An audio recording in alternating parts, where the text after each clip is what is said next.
people, we are creatures of habit. Sometimes it's hard to find balance in life. In relationships, sometimes it's hard to find a balance because we will get caught up in the busyness of those relationships and sometimes forget about the romance. In work, we oftentimes do the exact same thing. We get into one way of doing things and we kind of get in a rut, and we forget that there are other ways, probably more efficient, to do that same thing. It's just the way we are as people. Regretfully, sometimes we do that in church as well. Churches will sometimes become unbalanced, and there will be a church that's all about worship and they'll forget about right doctrine, or there'll be a church that's focused upon right doctrine and forget about fellowship, or they might think that church is all about fellowship and forget about other aspects of being the church.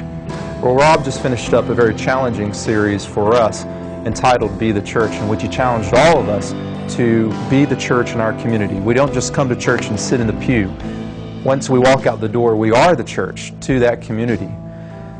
Now I want us to take a look at a new series entitled 7. And we're going to be looking at the 7 churches of Revelation. And instead of just asking the question of, are we being the church? I want us to take a look at the question of, what type of church are we going to be? The book of Revelation is one of the most powerful books, but it's also one of the most misunderstood.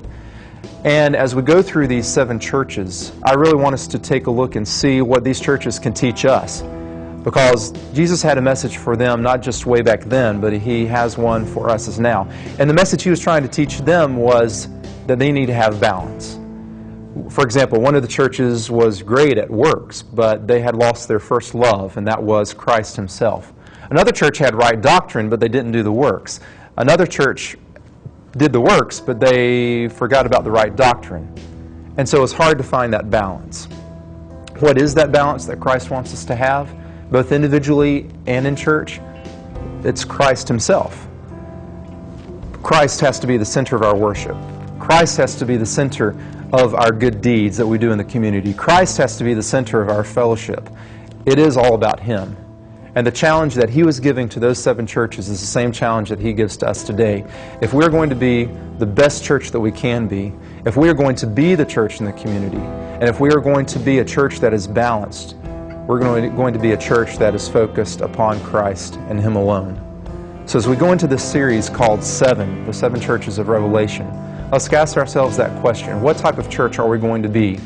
And is Christ first in our lives? That's the only way that we're going to find balance in our lives as individuals and in Vintage Church.